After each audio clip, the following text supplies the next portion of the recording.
Welcome to Monster Men. This is a very special episode, and it's not Blossom. It doesn't involve Blossom or Different Strokes and Arnold visiting the bike shop. No, we are here with my favorite Adams family.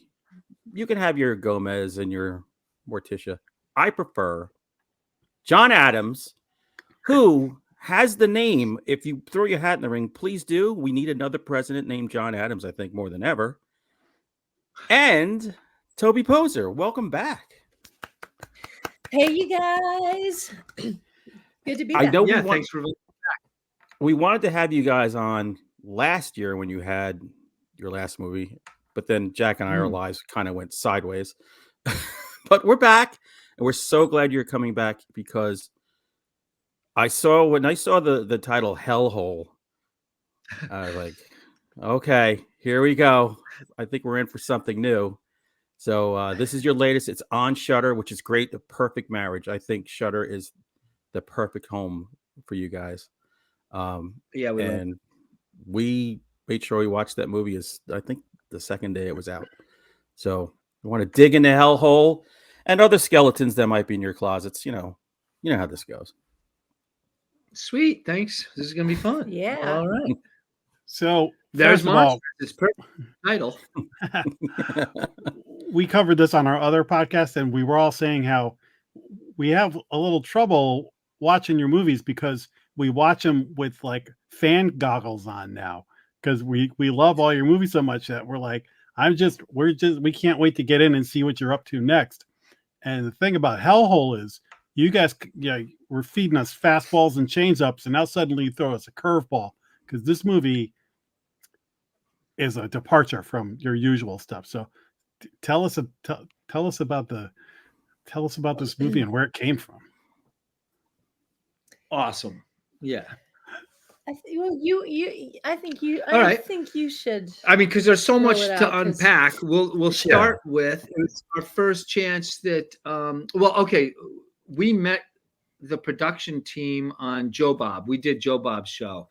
And the guys that produced the Joe Bob show said, "Do you have any ideas?" And we had an idea that there was no way we could ever do, which was a monster movie. And so we said, "Yeah, we got a monster movie, and it's about a monster that crawls in and out of men's holes." And they were like, "Great!" And so we were like, "Wow." And they had all met. They're called Not the Funeral Home, and they had all met at working for Trauma. So they had gotten their sea legs working for Trauma. And we thought it would just be kind of a good opportunity for us to try something that we could just never do on our own, which is a monster movie with real practical effects. And also, in a sense, like not comedy, but to kind of be funny, like to have fun, to kind of just have fun. Like, let's make a fun monster movie. Let's not make a dark thing like The Deeper You Dig. Let's not make something that's emotionally traumatic like Hellbender. Let's do something that's about a monster that crawls out of men's holes. That'll be fun. That's how I'm going to propose that to my next editor. I need a book with things that crawl out of men's holes. How'd I do, Toby? Oh, you do it. I thought you were going to talk about like the origin, which happened in Alberta, Canada, because we were on a big road trip, and I had to head back to Calgary. We were heading way up into Alberta, and so John and Zelda continued on toward the Yukon, and they were writing me when they had service or calling and saying, "Oh my God, this is some crazy shit out here," and with this fun idea, like in these vast empty oil fields. And what might lie underneath the dirt. And it was all man camps. That's the thing, is we were like, oh, that would be fun to make a horror movie here. But it's all men. It's all man camps. And it was like, and so Zelda and I just started talking, and that's where the idea birthed, literally. Now, I have to ask, because within, like, once we got past the period piece part, I was like, wow, they're going to do this. The French, and is Napoleon coming? And I was like, I'm with you for the ride. I know you can make that happen. Once we get to the drilling station, I'm thinking, I think they love The Thing as much as Jack and I love The Thing. And was that part of like something in the back of your head that you were kind of building on? the thing is the Beatles. It's Sergeant Pepper's Lonely Hearts Club Band. I mean, and so you don't try to cover the Beatles, and you don't try to like do Sergeant Pepper's, and you don't try to do the thing, but you can blow a sloppy kiss at the thing because it's such a beautiful movie, and that's our sloppy kiss towards it. Because isolation.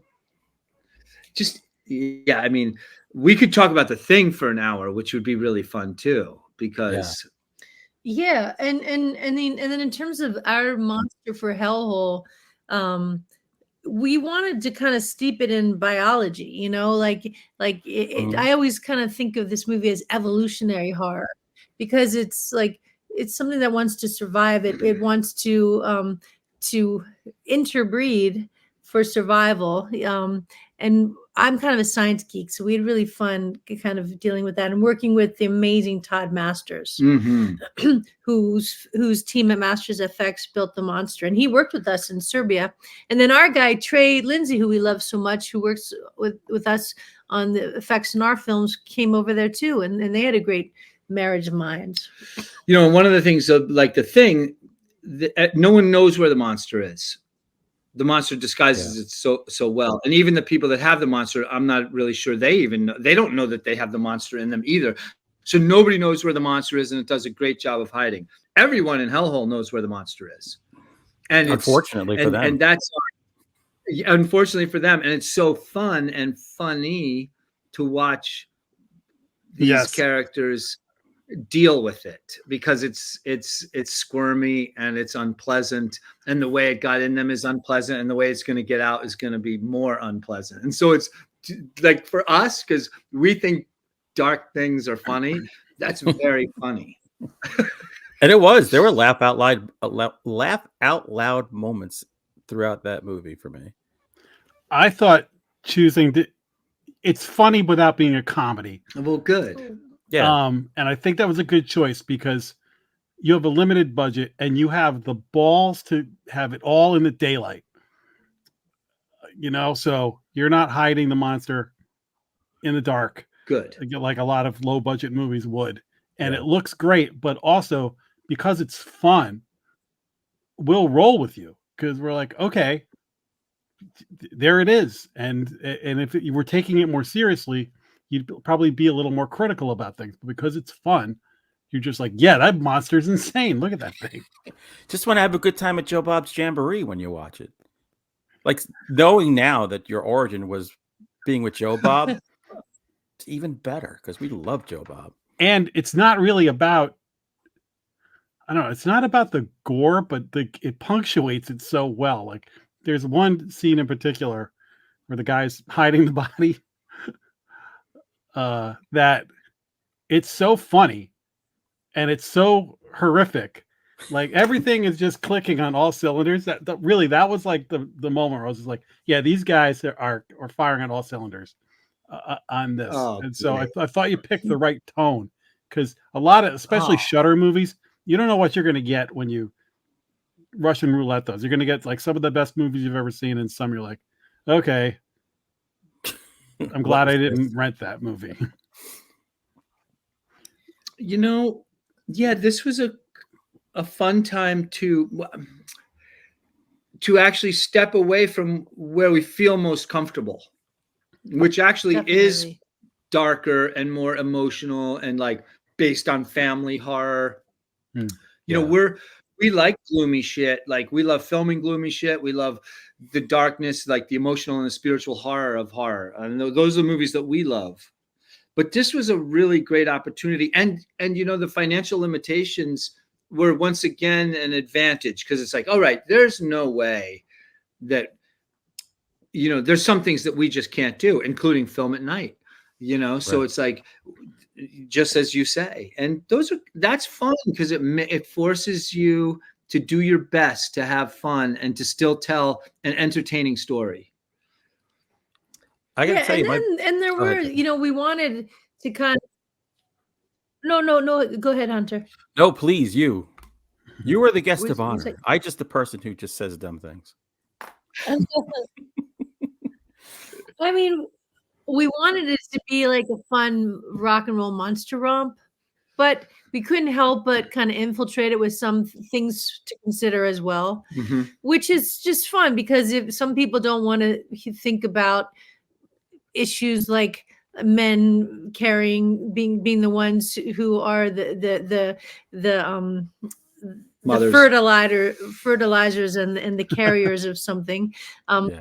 We're not used to that, like an internal concept of men in that way, and stuff of being the environment as well. But I think what we wanted to do is kind of offer those considerations, but also make sure people are having fun. Oh, we had fun, and I was shocked because when I'm seeing the exteriors, I'm going, well, that's not the Catskills.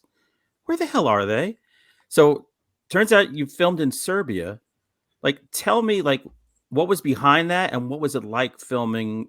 I assume it's the first time you filmed in a foreign country, or maybe you have in previous lives. Yeah. So the guys. The guys from Last Drive-In, Matt Mangiaretti's, Justin Martell, and a few other guys over there. They have a lot of connections in Serbia and Albania, and they've shot a number of films over there. So they just had the connections. They had the budget from Shudder, and they said, you guys want to go over? And we were like, sure, why not? And so we quickly changed the script because it was meant to be a Canadian shoot, but shooting where we are, but set in Canada.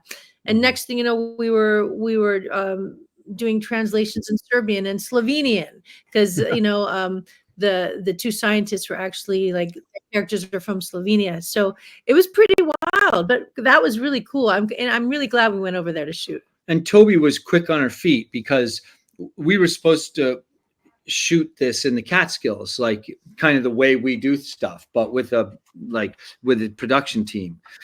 And then when they said, could you do it in Serbia though? It was like, do they frack in Serbia, first of all? Yeah. And I was like, and so Toby did some research. Yeah, they do now. And so it was like, Toby was quick on her feet, and she rewrote that script to be really fun. And it suddenly became cultural, like cultural bumping heads. There's a lot of stuff that got written in as we realized we were going to go over there. And then once we were there, just from talking to everyone, because we were there about a month early, we rewrote so much too, because of like Serbian culture, the way they talked, the way they felt about Americans. Also, like for example, when I told people in America we were shooting in Serbia, everyone was like, oh my God, Siberia, like, is now a good time to be going to Russia? So it's like, the whole, like, how America doesn't know geography, that became important. Yes. It's just a lot of fun.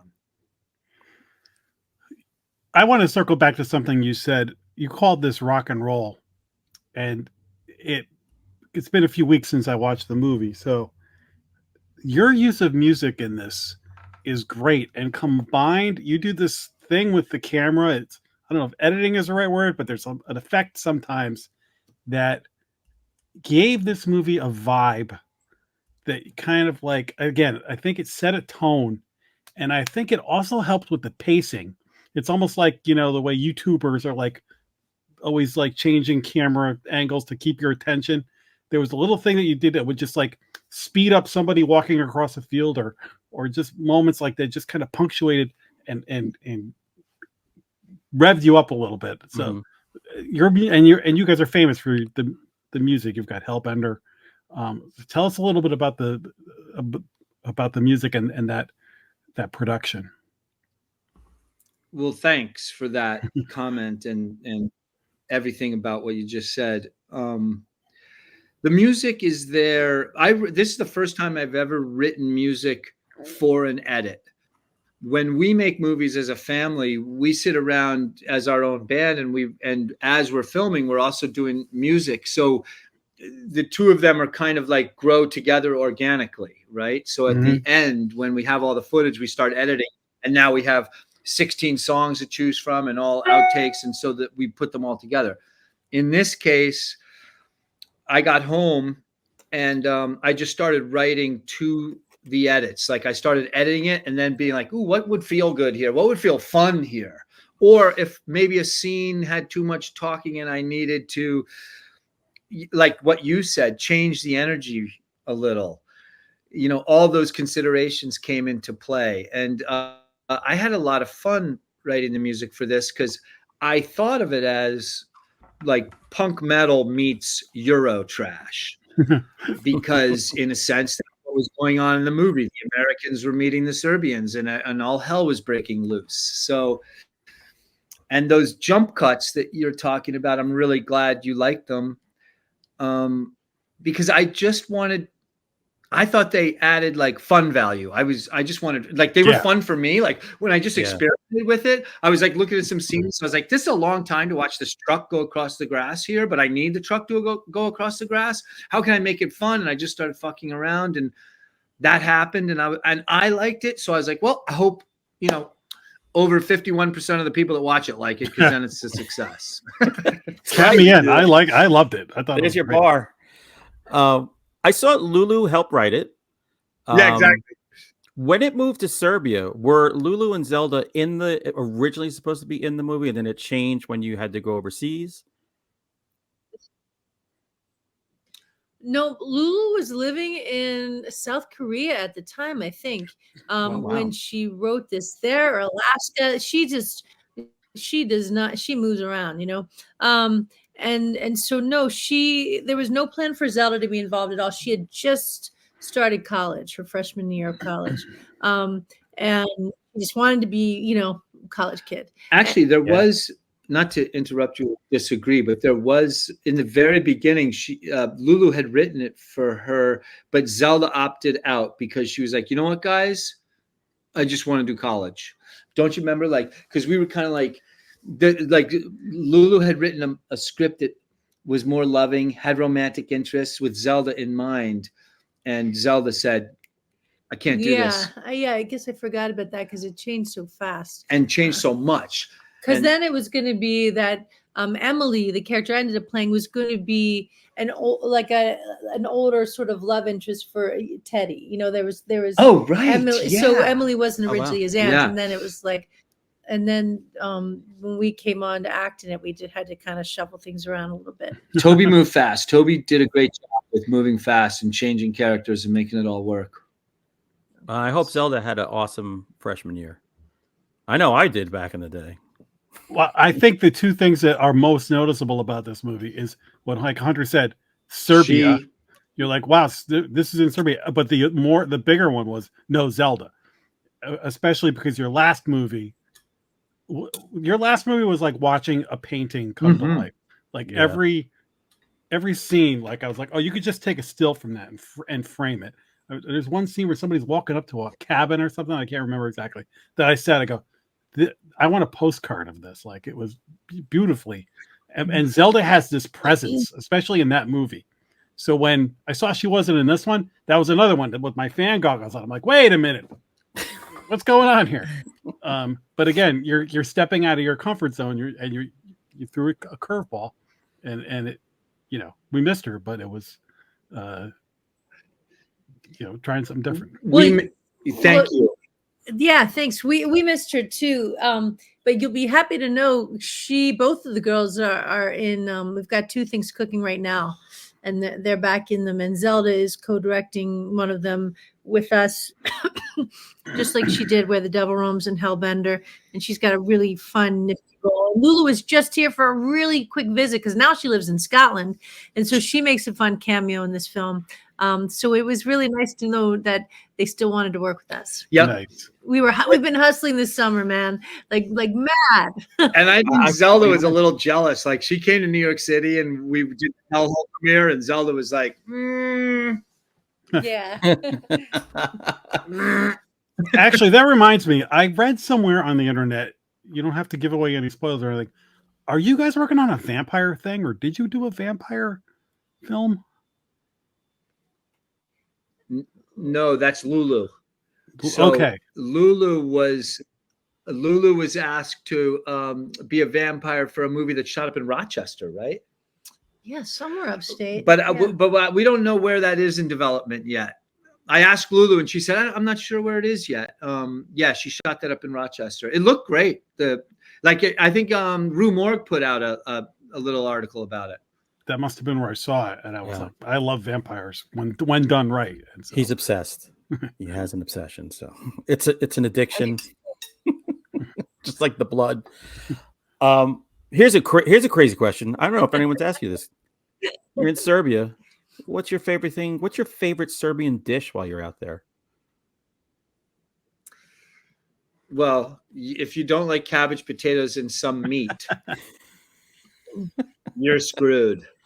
So that's my favorite dish, because that's the dish.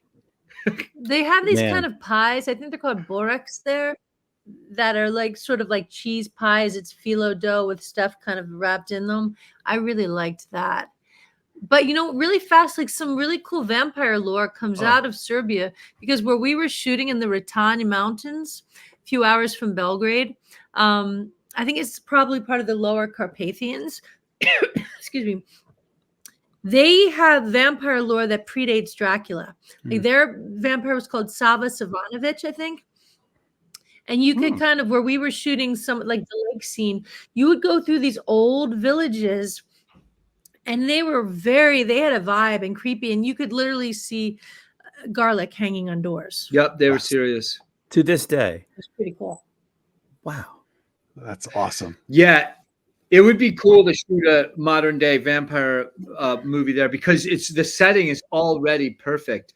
There is a darkness to it, and unfortunately, Serbia also has a lot of sad history, a lot of brutal, sad, kind of violent history, and that is baked into the land, and it's baked into the culture, even though they're incredibly nice. And the But cheese dumplings. There's yes, and it's baked into the cheese dumplings, which makes it extra spicy and great, and turns you into a vampire. Growing up in an Irish household, I literally cannot stand the smell of boiled cabbage. Like that's my garlic to a vampire. I'm out. Like if I walk in a house, like I can't even go to some like Irish bars, like St. Patrick's Day. Like I always do a bar crawl whenever any town I'm in, I'll find at least 10 bars to go. And if any of them are serving corned beef and cabbage, like some of them will put that in the heating dish. I'm like, all right, we're one beer and we're out of here. And this beer is going down fast. So I can't take it. Well, you would be bummed. Toby had a hard time because it's not like a vegetarian culture. It is. I liked it. Like basically, it's always like, I don't know, boiled for 5 minutes or boiled for 20 minutes. It's like it's kind of like. But I really did like it. I thought it was delicious. And the food in Belgrade, there were some really great restaurants in Belgrade that we discovered that were really cool.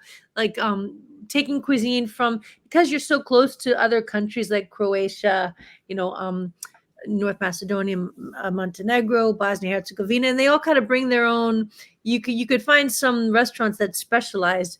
Like we went to this one seafood place that was specialized in Dalmatian, seafood, and it was delicious. So they would bring fish, I guess, from the Dalmatian coast in Croatia. It was really good. I thought you were talking about eating Dalmatian dogs for a second. Be horrifying. Well, I think we did eat some of those too, and they're delicious. They come with the cabbage and potatoes. That you boil for at least 20 minutes. Little known fact: the tail is a delicacy. And you can pick your teeth with it. Oh. Yum. I love it. Hey, swinging back to I know we could talk about the Thing all night. Another movie that kind of came to mind while I was watching this, not so much, but a little bit, is Tremors. Oh, great. Which I've never seen Tremors. What? I have seen Tremors, and yes, absolutely. It's, Tremors obviously was a Hollywood movie, and it had the ability to have that monster blow up the ground and all sorts of things. Yeah. But that and also Slither. And, Slither. Part of the reason Slither is because Todd Masters worked on Slither, and, Todd could have worked on Tremors for all I know, because that's his jam, is making real monsters come to life. I was thinking of, I don't know if you saw this movie, The Hidden. Remember that movie, No. Jack? The Oh, Hidden? yeah. It's like McLaughlin. Yeah, where this kind of like worm thing went in a hole, but a top hole. You just made it way more squirmy. It's from the 80s. It's an alien. Yeah, And and it it's goes in a, It hops from body to body, but doesn't quite explode people. yeah, your exploding people was the best. well, that was fun to do. I loved exploding everybody. The first one, Including the French myself. guy? Oh, yeah. Yeah. The French guy one took us by surprise. My wife and I both went, "What? Like, where's this going?" Yeah. And then, spoiler alert, John, you explode at one point, and I was like, "It ups the stakes when you do that because we know that you guys are in charge of this, and you allowed yourself to die before the end of the movie. So now everybody can die at any moment," which I thought was perfect. Yeah, the stakes are up. I loved dying in the movie. I loved exploding. It was so fun to film. And I loved the end mess. It's hilarious. You know, that the shot of his boot. In the ear with the ear. Yeah, That's my favorite. All that stuff is just hilarious. I mean, that was fun. Yeah, it was nice and gross. Which was, Yeah, I mean, nice you and guys gross. do like, you guys have done like gross in the past. Like if some scenes like, oh, but this was like gorehound. I want to see a lot of blood and tissue and brain and viscera. So that was just a cool new avenue for you guys to take. The team there was a Serbian man and woman. They call themselves Synergy out of Serbia. I think they worked on the latest Hellraiser that was shot in Belgrade. And they just would come with buckets of blood and like fun gore. You know, they had really fun. They did like the guts that come out of the horse. They were great. Oh. I love the initial scene where you're drilling and then the drill comes up all red. Everyone's so nonchalant, which made it funny. Well, Toby, especially you in that scene. You in that scene is priceless because you're like a foreman. It's just... did you guys lug the actors over there, or was anybody like from there?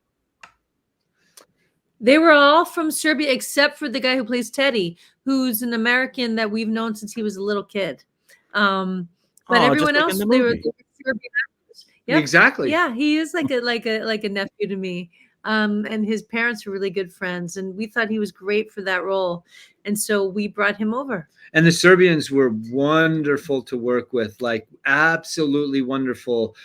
A lot of them would kind of start out justifiably like a little slapsticky, like making fun, like, and it'd be like, oh no, we have to, like, you have to like take this all super seriously, otherwise it's not going to be fun. It'll be silly, like, and then they took it so seriously, like, and I just loved them. And Toby worked so well with them. It was so fun to watch Toby work with them. Like they were very into like the science of acting or whatever you call it method, and they needed background stories and shit like that. And Toby was doing that, and it was really fun. You know, I was just like, I don't know, you're gonna die. Just die. Like, I don't know, don't make a big deal out of it. Get out here. And Toby like, your mark. What's your backstory? You die. Like, stop asking questions. Toby's like, wait, let me explain it. What's your backstory? You were alive. Yeah, you're gonna die. Exactly. There you go. And how long was the shoot? It was 19 days. We were in Belgrade for pre-production for 3 weeks, where we did the casting. We just had some bunch of production meetings, and then we were in the countryside shooting for 19 shoot days. And we shot over like Christmas and New Year's. So there were a couple little breaks in there. We were over there about 2 months. They made us take a break. I didn't want to take a break. They were like, just like in the movie, it's like smoke break. So was this a real change of pace from the usual? Because my impression of talking with you guys since then is that, like, you were telling me how you could do a take and then go back out and do it again. Like, you didn't have sort of the constraints that a lot of other filmmakers have. You could kind of take your time and, like, let it flow. let it flow. And now being there was it more structured? Was there more pressure on you? Oh, it was totally structured. I mean, there was a crew of all in all, including like drivers and everything. I think the crew and cast, the crew list was like 50 people. So that is very different for us. Yeah. Those And long over end 19 credits were days. a revelation. Pretty crazy, right? I Yeah. mean, Yeah. we were like, who are those guys, you know? But well, it was, wait a minute. It was a good lesson. But I think that like we were prepared, and like I said, the Serbian actors were very pro, so nobody screwed off, and everybody moved fast because there was no, like, everything was fast. There was no reshoots, and there was no chance of any of that. And everyone, so it was like, it was nice that nothing terrible happened. We didn't run into any big problems, and that all the actors were like game when it was like, all right, we need you on set. They were on set, and we shot, and you had to move super fast. That reminds me of like the Roger Corman school of filming, where I was reading where he had a rule. You got one take, maybe two. If it required three, the scene was cut entirely. Oh, Or nice. he would check in with the director, and if they were behind schedule or over budget, he would just take the script, yank pages out, and go, "Okay, you're back on track." That's funny.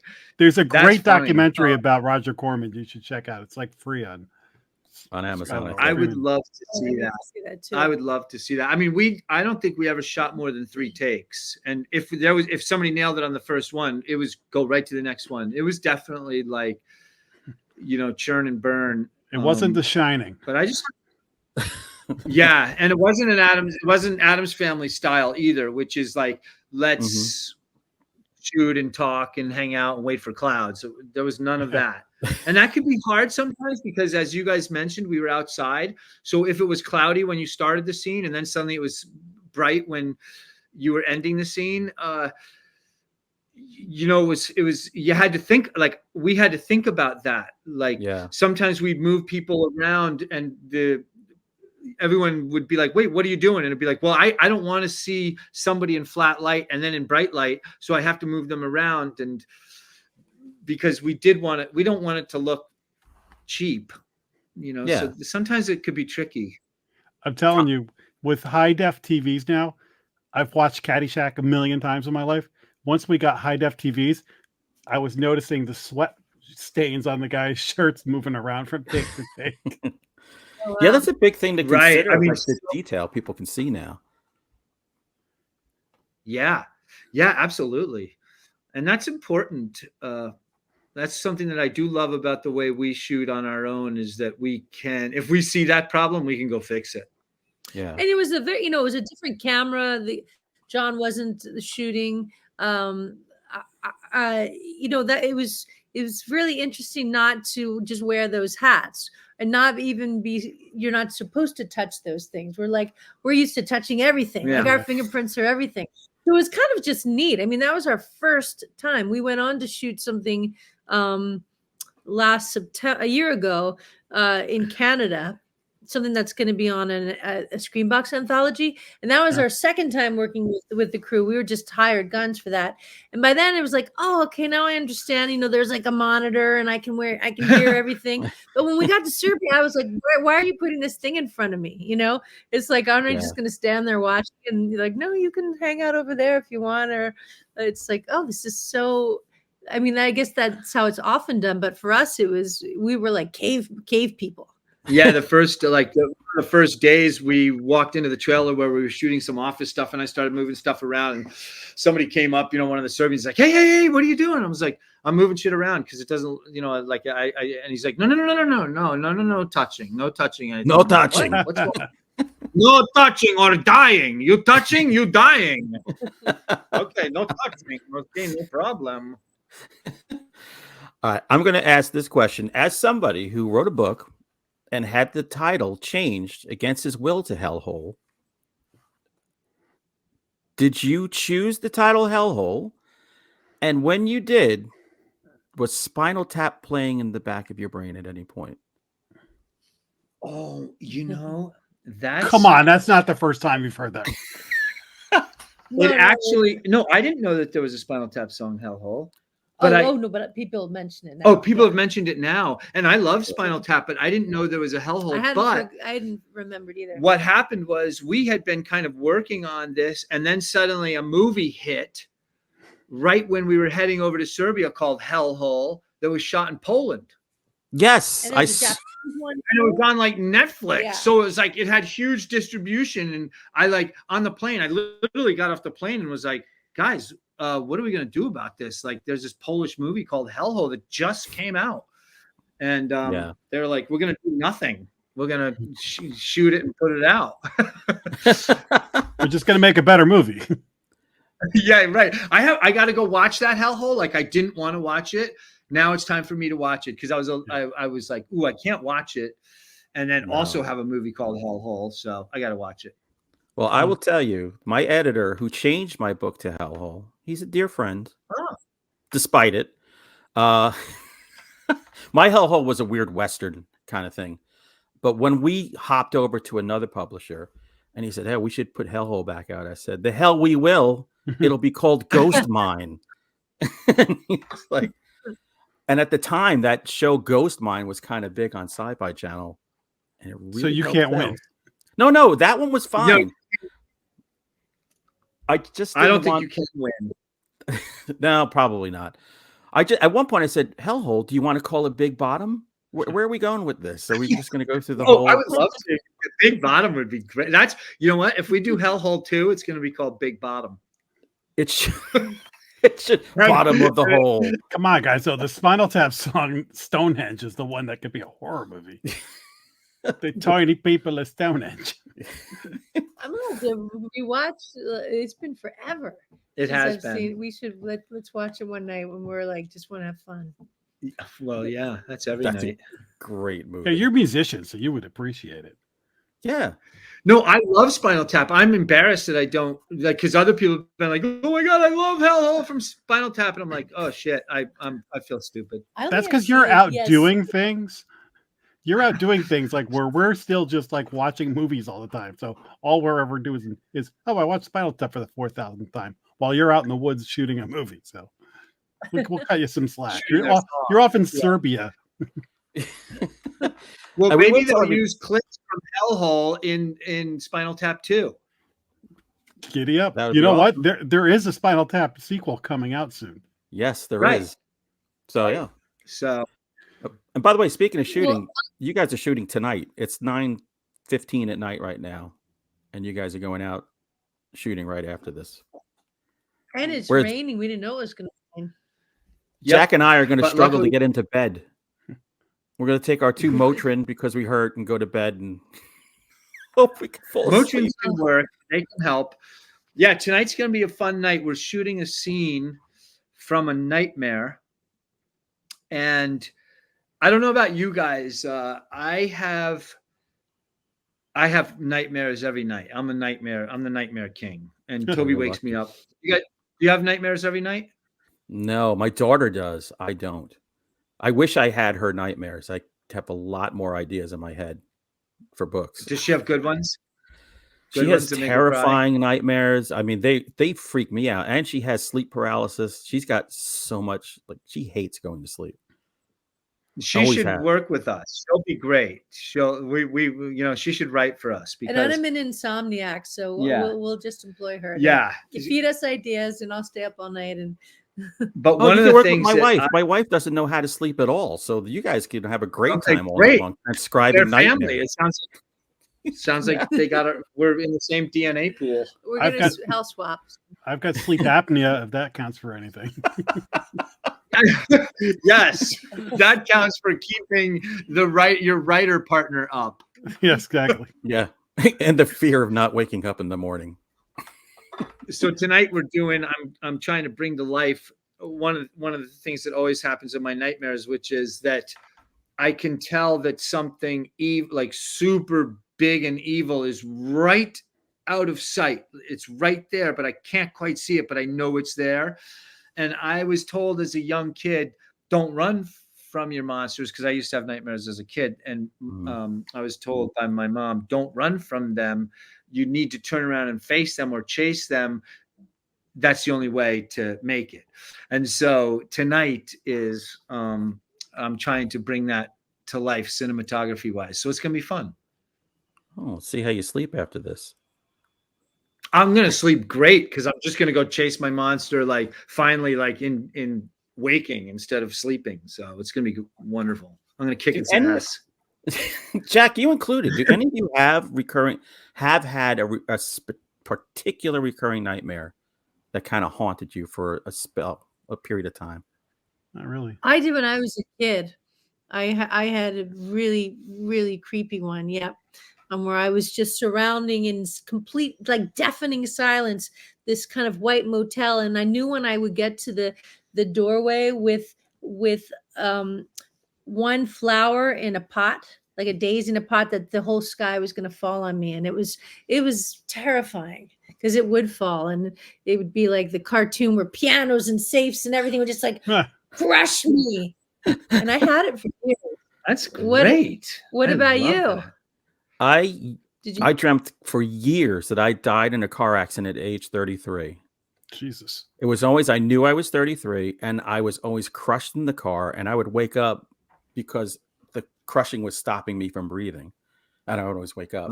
Hmm. And when I turned 33, the urge to just throw my car keys away for a year was very strong. But Wow. I was nervous for a whole year. You should make a movie called Hot Rod Jesus. I was going to say, isn't it the year Jesus died? Yes. Yeah, you're right. And John Belushi and Chris You're Farley. Okay, Yeah. guys. See you later. I got work to do. I'll tell you, recently, and I'll try and keep it quick and not get choked up, but dreams, there's always like that feeling of there's a meaning or something supernatural almost. A friend of mine from high school's mother passed away, and I went to sleep. Now, me and this girl whose mom died had a mutual friend that died when we were in college. And so I got the news, expressed, my condolences over text. And then that night I had a dream that I saw this girl I know, and like we were in a cafeteria or something, and I was like, here, sit down. I knew she wanted to talk about her mom. And when I came around to my side of the table, our friend who had passed away was sitting next to her. And she goes, look who's here. And then my friend who passed away basically said, hey, I'm in heaven and everything's great, and her mom's with me now. And then I woke up and I was like, I don't usually remember my dreams and stuff. And I was like, oh my God, that's a lovely dream. So I was struggled with, like, should I tell my friend I had this dream? She's going through a lot today, and I don't want to, I don't talk to her that often, whatever. I wasn't sure. I was like, you know what, I'm gonna. So I did. And I mean, almost instantly she writes back. She's like, oh my God, the timing. I had just realized mom's with Carol now. And then my phone beeps and it's you with this story. Like, the timing couldn't have been more perfect. And she, like, everybody from her family was in the room and they all like were crying and stuff. And she goes, it was like the greatest thing I could have done was hit send on that instead of bailing. And so I was like, I don't know about signs or anything, but that was something. So yes, it was. With that, one of the things, and this is, we can start winding down. Hunter and I have started asking our guests, have you guys ever had like a supernatural experience, like you saw a ghost or you had some kind of dream like that, or UFO up there in UFO land, especially living up there? I would imagine you guys have some stories. I have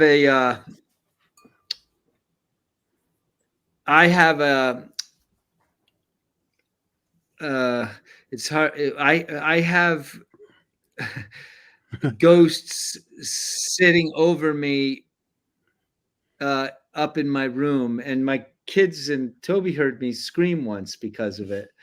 Oh, and God. The problem is that they're there when I'm awake. And I don't Yeah, that's the problem.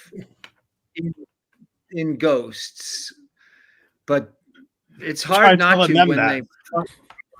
they exactly. And so one of them's an old lady, and one of them was a kid. The actually the middle. It's happened 3 times. First, it was the old lady, and she just was right above me, and I swung at her because she scared me so much to try to get her out. Do you And, normally swing at old ladies? Is that the thing?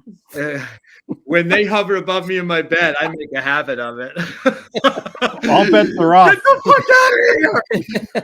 And then the next one was a kid. I didn't swing at the kid, but that one terrified me quite a lot. And that one I screamed like a mouse, like that kind of scream. And Zelda and Toby were downstairs, and they're like, "Dad, what happened?" I'm like, "I saw another ghost." Oh my Lord! So I know the feeling. We I lived make in a a joke house of with a it, but boy it's for not years. funny. With a We lived boy? for 26 years with a boy, in our house, just walking around. Jack had always kind of wanted to see the boy, but not wanted to see him. And then there was one day we were getting ready to do Monster Men. This is when you'd come to my house. We drink anywhere from 6 to a dozen beers and film throughout the day. And I was vacuuming, and the kid ran right behind me in the living room, right where we were going to set up. But it was like, I just looked, I'm like, "You're too early. Jack's not here yet." I was like, "Please come and scare the hell out of him when he's going to the bathroom or something later."